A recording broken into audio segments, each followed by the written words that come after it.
السلام علیکم ورحمۃ اللہ وبرکاتہ. اعوذ باللہ من الشیطان الرجیم. بسم اللہ الرحمن الرحیم.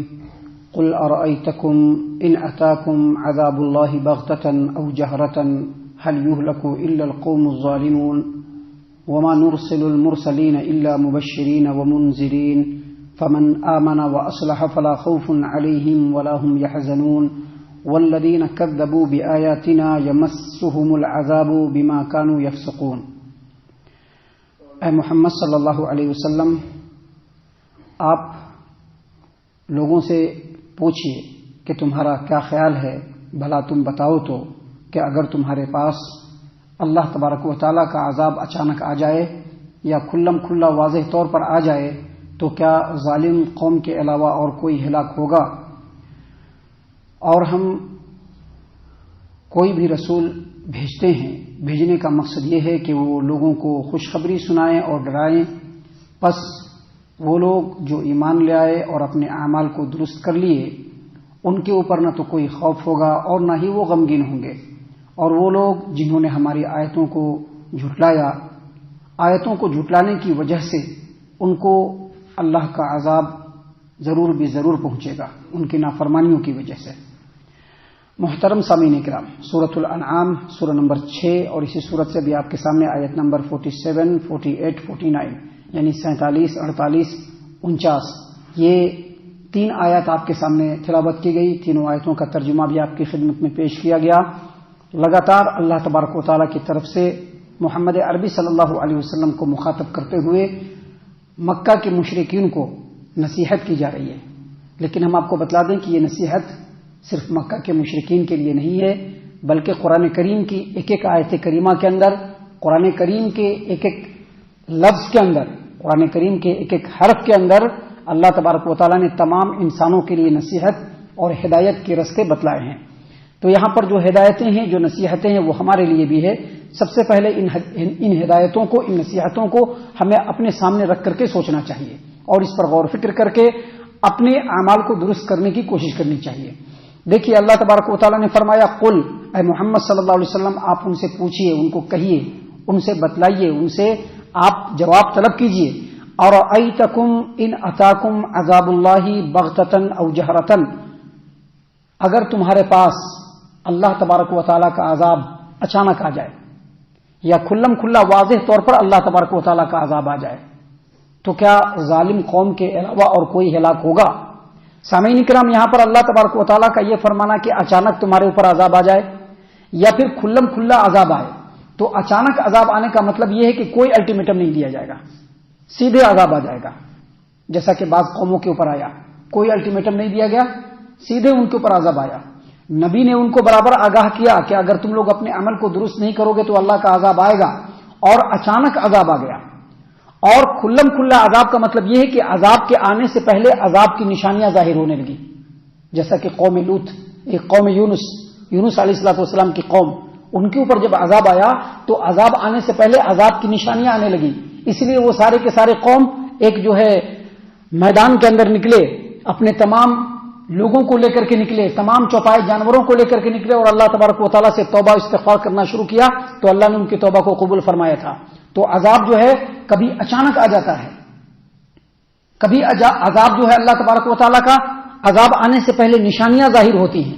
تو اللہ تبارک و تعالیٰ نے اسی بات کو یہاں پر بیان فرمایا کہ اے لوگو، اے مشرکین مکہ، اے وہ لوگوں جو اللہ تبارک و تعالیٰ کی فرما برداری سے دور جا رہے ہو، اگر تمہارے اوپر اللہ تبارک و تعالیٰ کا عذاب اچانک آ جائے یا کھلم کھلا اللہ تبارک و تعالیٰ کا عذاب آ جائے تو کیا ظالم قوم کے علاوہ اور کوئی ہلاک ہوگا؟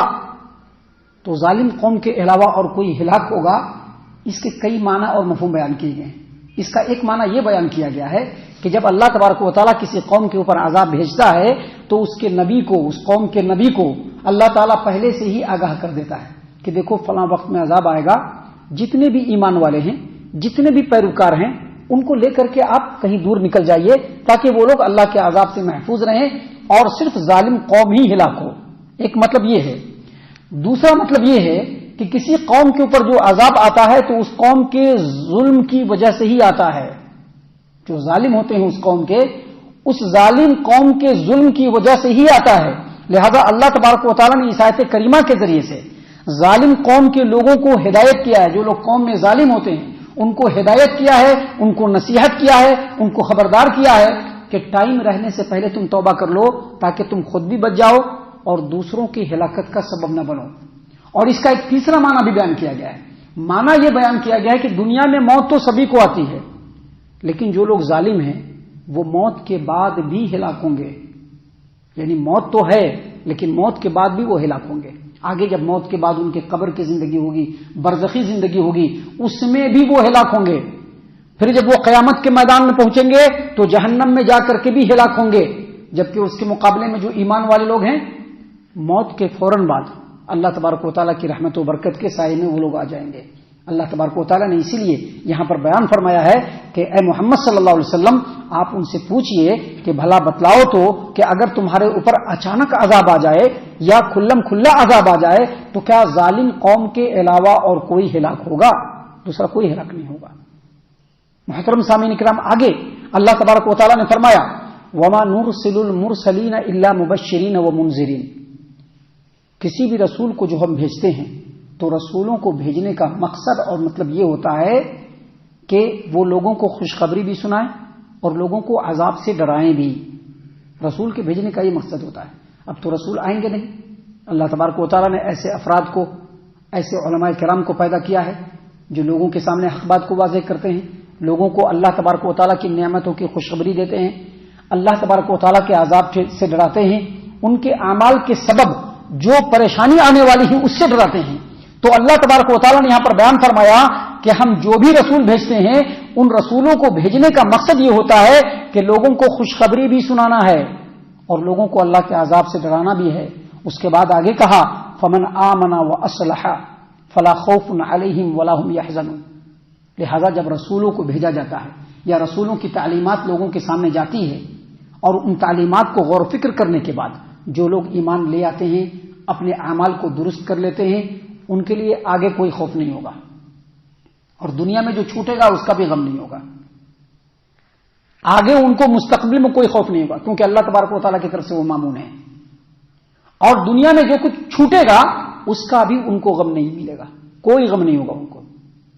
لیکن اس کے بعد اللہ نے فرمایا کہ والذین کذبوا بآیاتنا, جو ہماری آیتوں کو جھٹلائیں گے. یہاں پر یاد رکھیے جھٹلانے سے مراد صرف کفار و مشرکین والا جھٹلانا نہیں ہے, جیسے مشرکین مکہ جھٹلائے تھے یا دوسرے کفار جھٹلاتے ہیں, وہ نہیں. اگر کوئی آدمی اپنے عمل سے اللہ اور اس کے رسول صلی اللہ علیہ وسلم کے فرمان کا ڈینائی کرتا ہے, انکار کرتا ہے معلوم لیکن کریں گے نہیں, ہے معلوم لیکن کریں گے نہیں, تو وہ بھی جھٹلانے والے ہیں. اللہ نے فرمایا کہ ان کے ان نافرمانیوں کی وجہ سے ان کو ضرور بھی ضرور عذاب پہنچے گا اللہ کی طرف سے. یعنی جو ایمان لائیں گے, جو اپنے اعمال کو درست کر لیں گے, وہ سکون میں رہیں گے, اطمینان میں رہیں گے, اللہ تبارک و تعالیٰ کی طرف سے امن و امان میں رہیں گے. لیکن اس کے مقابلے میں جو اللہ تبارک و تعالیٰ کی آیتوں کو جھٹلائیں گے ان کو ان کے نافرمانی کے سبب اللہ تبارک و تعالیٰ ضرور بھی ضرور عذاب میں مبتلا کرے گا. سامعین کرام, یہ باتیں ہیں جو اللہ تبارک و تعالیٰ نے خالص ہماری نصیحت کے لیے بیان فرمائے ہیں. آگے اس صورت کریمہ میں اور بھی بہت ساری قیمتی باتیں ہیں جو اللہ تبارک و تعالیٰ نے ہماری نصیحت کے لیے بیان فرمائے ہیں, جس کو انشاءاللہ کل اور کل کے بعد کے درسوں میں ہم آپ کی خدمت میں پیش کرنے والے ہیں. اللہ تبارک و تعالیٰ سے دعا ہے کہ اللہ تبارک و تعالیٰ ہم تمام کو ان تمام باتوں کے اوپر خوب غور و فکر اور تدبر کرنے کے ساتھ ساتھ ان باتوں کے اوپر عمل کرنے کی بھی توفیق عنایت فرمائے, آمین. اللہ تعالی ہم تمام کو صحیح معنوں میں پکا سچا مومن مسلمان بنائے, اللہ اور اس کے رسول صلی اللہ علیہ وسلم کی اطاعت و فرما برداری کرنے والا بنائے, صحابہ کرام رضی اللہ عنہم کے طریقے پر چلنے والا بنائے, جنت الفردوس میں جگہ عطا فرمائے. اے اللہ ہم تمام کو جہنم سے پناہ دے, اے رب العالمین ہم تمام کو جہنم سے پناہ دے, اے مالک الملک ہم تمام کو جہنم سے پناہ دے, آمین یا رب العالمین. وما علینا الا البلاغ المبین. تبارك الذي نزل الفرقان على عبده ليكون للعالمين نذيرا.